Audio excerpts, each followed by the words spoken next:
The Cavs and Pistons face off tonight in Game 3 at 7 Eastern on ESPN. The Cavs have a 2-0 series lead, but now the series moves to Detroit. Stephen A., you are in Detroit. What do you expect to see tonight? What I expect to see is an explosion from LeBron James. Again, I like Stanley Roberts a lot. I think he's got a very bright future, but he opened his mouth in a way that even Coach Stan Van Gundy admitted made him cringe a little bit. And I expect LeBron James to make him pay for it. Certainly, he might decide to be judicious and put up a triple-double, or he may just go berserk, Skip, and drop 40 to 50. But something is going to happen tonight for LeBron James to remind Stanley Roberts, I'm a 4-time league MVP and a 2-time champion. Stanley Johnson. Stanley Johnson. That's all right. Stanley Johnson, I'm sorry. I keep saying Stanley Johnson. Yeah, we both covered Stanley Roberts once upon a time. Stanley Johnson. Yeah. Not Stanley Roberts, LSU. Stanley Johnson for the Detroit Pistons. Yes. Now, you're going to be at the game tonight?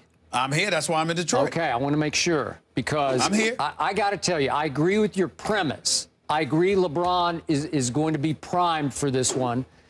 I just like the guts and heart of this young Detroit team, especially at home. And you brought up the point the other day. You remember the heyday with all the build-up and the hubbub in that arena. It just could be explosive in there. I think Detroit's going to win this game tonight. I'm not saying they're going to win the series, obviously.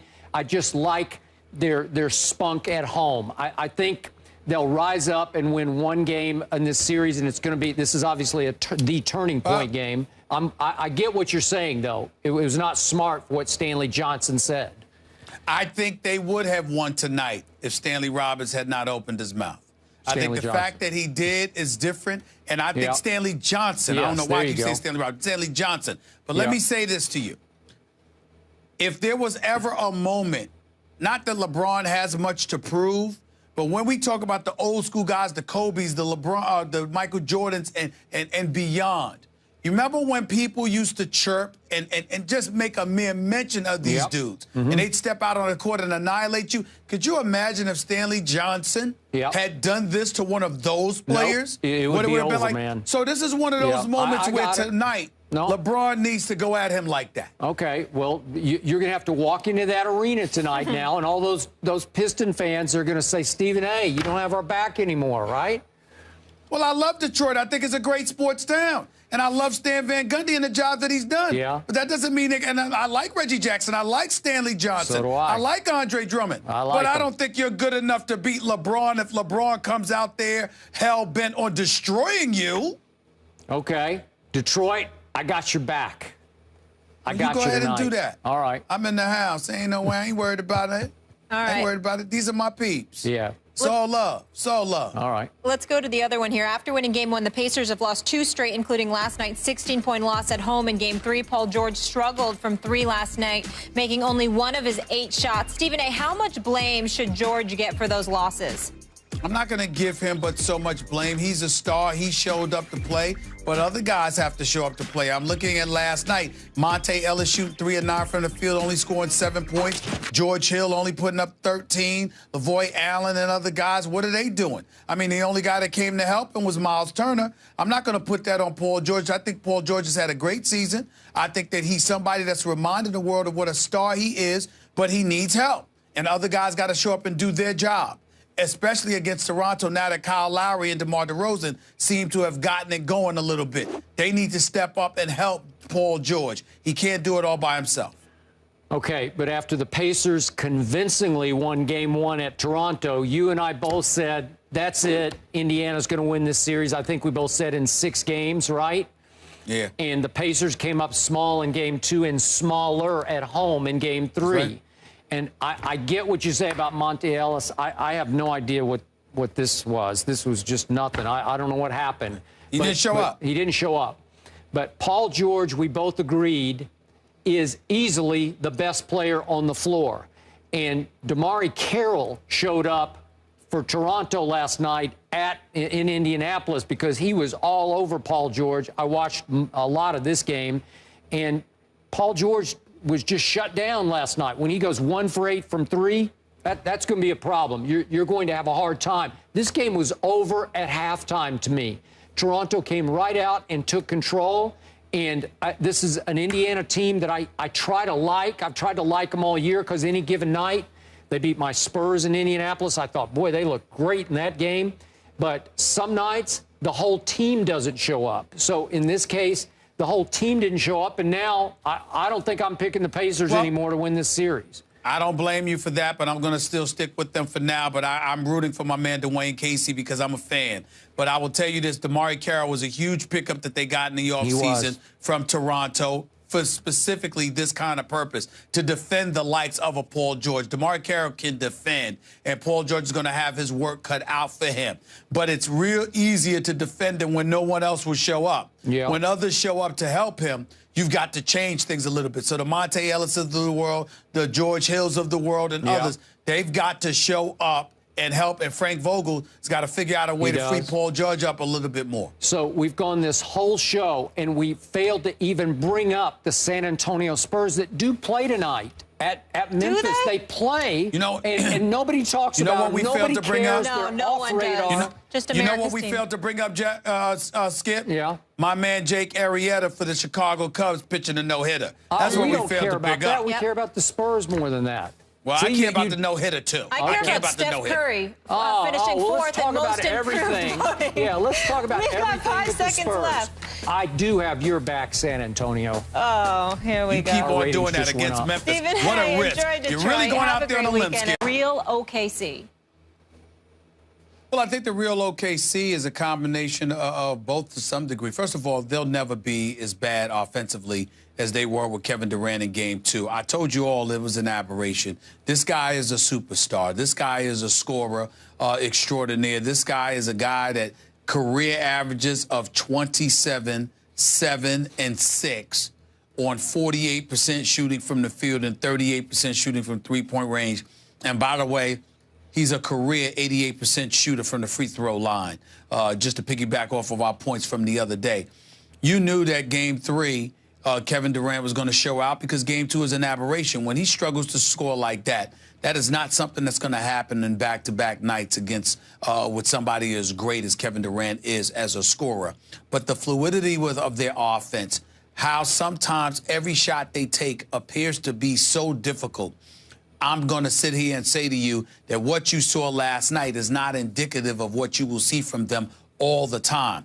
Every game they'll do that, but it won't happen for 4 quarters. You'll see it for a quarter or a half, but you won't see it over the course of 48 minutes because they just go the difficult route. When all else fails, they trust nobody but Russell Westbrook and Kevin Durant. Serge Ibaka had a decent game last night. Dion Waiters hit 4 3-pointers. Enes Kanter had 21 points off the bench. They shot 15 of 27 from three-point range. Even Serge Ibaka hit both of his three-point shots. So when they're shooting the basketball like that, they're pretty close to unstoppable. We understand that. But no matter what the circumstances are, I think what you saw last night from Kevin Durant, you can rely upon on most nights. But I think what you saw from their offense, it ebbs and flows. They're somewhere in the middle. You won't remember this, but I predicted that Durant and Westbrook last night would combine to score 70 points. Yes, you did. And I was a little high. They combined to score 60. And as much credit as I gave to Charlie V, right? Charlie Villanueva, Miss UConn, Miss Connecticut's buddy from, UConn days. I blame him for his video blog that he posted that really seemed to infuriate and motivate the Mavericks last night because both Durant and Westbrook came out on classic missions and won. After dancing, Skip. After dancing. Don't forget that. They did it. Yeah, you mean the pregame. They went in and did their routine. Yep, they did it. And big bad Charlie V, he walked down there, but you know, they did it down by their own bench, so he couldn't really do anything about it. And all that happened last night was that Durant scored 20 in the first half, and then Westbrook scored 20 in the second half. You know what? That's just too good because I watched this game from start to finish, and I thought Dallas actually played pretty well last night. And in surges and spurts, they made little runs at Oklahoma City, and especially in the third quarter, they made a big run. And I got to give Russell Westbrook credit, man. He just flat out said, no, not in your house. It wasn't in his house. It was in your house. Not in your house are you going to do this to us. And he hit 2 big momentum-busting threes.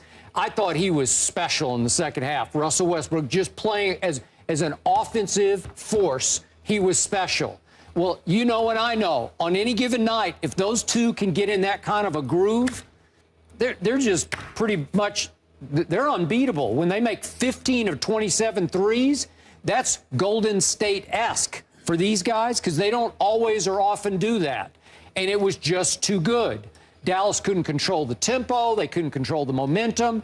And once the dam broke, they just drowned under the tempo that Oklahoma City can create when you let them run wild on you. And this was a run wild game. And I'm going to say again, to piggyback your point, Enes Kanter, I keep saying this all year, if you go on player efficiency rating, which is a very telling stat, thanks to John Hollinger, top 10, Enes Kanter is 10th in the league. So that means Oklahoma City has 3 of the top 10 players in PER, obviously Durant and Westbrook, but 10th. And then last night, he, as you say, comes off the bench and plays, what, 20, let's call it 22 minutes, and he goes for 21 and 8. Wow. I mean, that's just too good. So you've got, now it's a 3-headed monster, including the guy coming off the bench. Well, if they can do that every night, I give them a real shot to beat Golden State. The point is, they can be wildly inconsistent.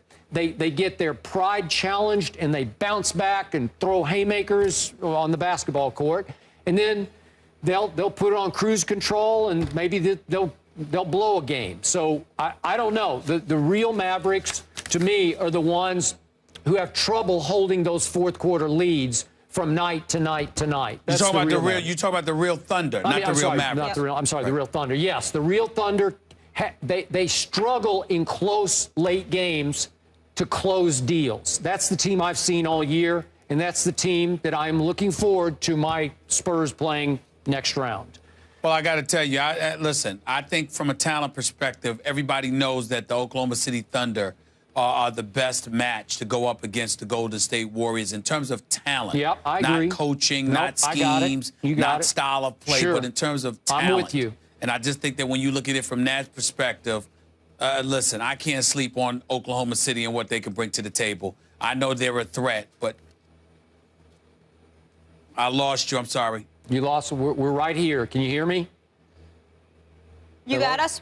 All right. Anyway, Game 4, Dallas, is Saturday night at 8 Eastern on ESPN. You can also watch it on the ESPN app if you are out and about.